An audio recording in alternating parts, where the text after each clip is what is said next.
명대 운하길을 따라온 여정, 절강성의 아름다운 수양마을에서 봄 향기를 잔뜩 만끽했습니다. 천년의 역사를 간직해온 오진에서는 수양마을만의 독특한 문화와 사람살이를 엿볼 수 있었습니다. 이제 여정은 옛 운하길을 따라 북쪽으로 양자강을 향해 달려갑니다. 가는 곳마다 현대의 도시 속에서 과거의 물길과 마주합니다. 물이 일구어낸 독특한 건축물들과 수양마을이 만들어낸 고색 창연한 예술을 만나봅니다.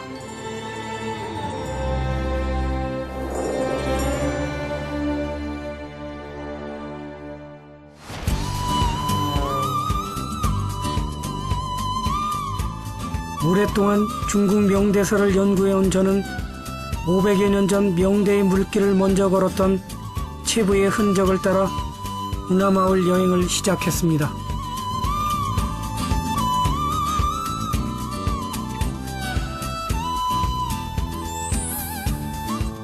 항주를 떠나 오진을 거쳐온 여정은 이제 강서성 남동부에 위치한 소주로 이어집니다.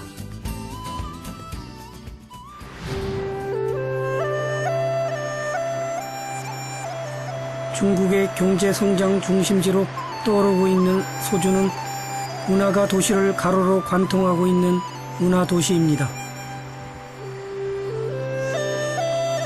2500여 년 전 춘추 전국시대에 이 도시는 오나라의 수도였습니다.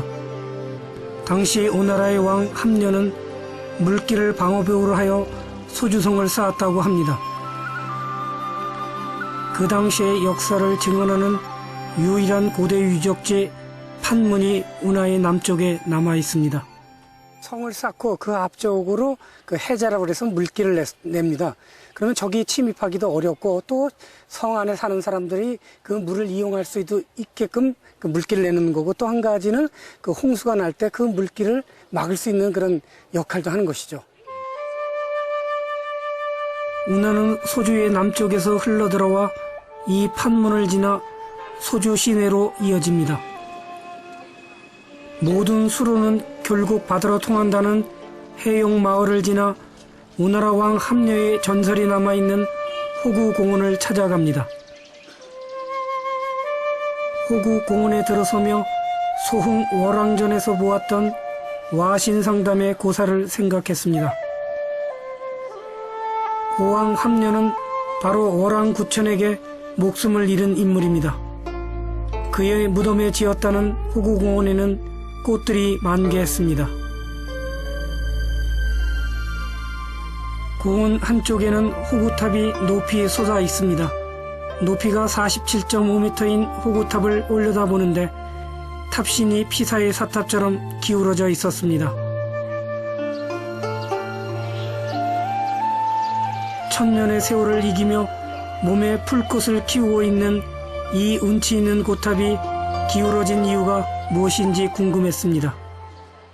因为这个造塔的时候，工匠们的地基的位置没有找好，它一半是在石头上的，一半是在泥土的一边的。而这个整个火球塔的重量呢有6000多吨，这个重量用力压下来，平时下雨下雪的时候呢，水啊会顺着这个塔地基流到底下去，泥土会慢慢流失。 기울어진 덕분에 더욱 관광객들의 발길을 끌고 있는 호구탑은 벽돌로 목조 건축을 모방하여 쌓아 올린 아름다운 팔각형의 탑입니다. 다행히 지금은 지반을 튼튼히 보수해서 더 이상 기울어지지 않게 만들었다고 합니다. 관광객들의 발길이 적은 한적한 뒷동산으로 향했습니다.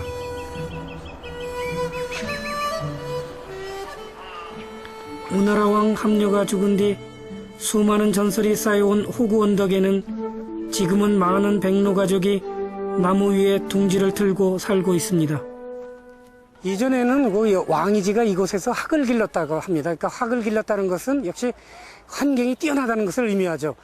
이 소주 시내에서도 이곳이 나무가 많고 그 다음에 그 대나무도 심어져 있고 풀도 좋아서 이 위에서 아마 그 백로들이 그 좋은 환경 속에서 공기를 마셔가면서 이 위에서 서식하고 있는 것입니다. 백로는 속세와 떨어진 초연하고 고답적인 자태 덕분에 수많은 시인 묵객들에게 사랑받던 새입니다. 그러나 많은 백로들이 살아가는 호구언덕의 숲에는 백로의 그 아름다움만 칭송하기에는 난감한 풍경이 함께 따라옵니다. 백로 둥지 아래 군락지를 이룬 난꽃들의 순환이 그 하나입니다.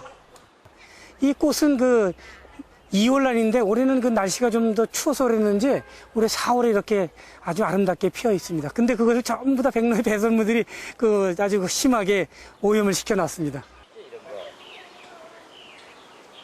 뒤늦게 피어난 보랏빛 난꽃 군락을 만나 반가웠던 여행자의 눈에 초록의 잎새 위에 백로가 남긴 흔적들이 한가득 들어오고 맙니다. 하지만 이 숲에 더불어 살아가는 식구들이니 어쩔 수 없는 일인지도 모릅니다. 숲에 부는 봄바람과 새소리를 따라 발길은 유원으로 이어졌습니다.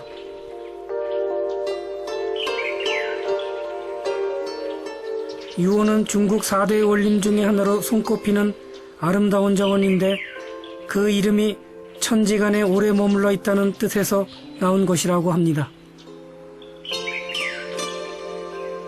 바람도 시간도 오래 머무르는 유원을 거닐다 보면 만나게 되는 것들 중 하나가 바로 유원의 특징을 이루는 이 태오석이라고 불리는 돌들입니다.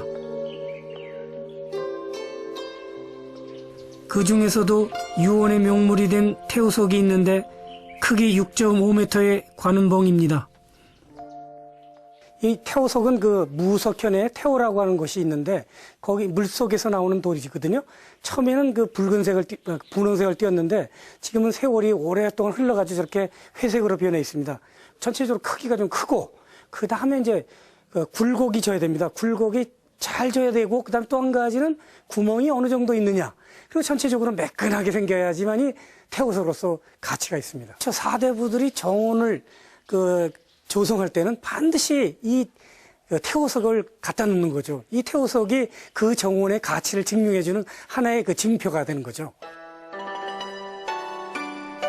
태오석이 가득한 유원을 돌아보니 꽃과 나무 그리고 돌과 연못의 배치가 강남 원림 중 으뜸이라는 말이 과연 맞는 듯 했습니다. 연못 위에서 비파 소리가 물결 따라 퍼지기 시작합니다. 관광객들을 위한 전통음악 공연은 고즈넉한 정자에서도 펼쳐지고 있습니다. 사면과 비파가 만나 아름다운 음색을 내고 거기에 목소리까지 악기로 더하니 중국의 옛멋이 살아납니다.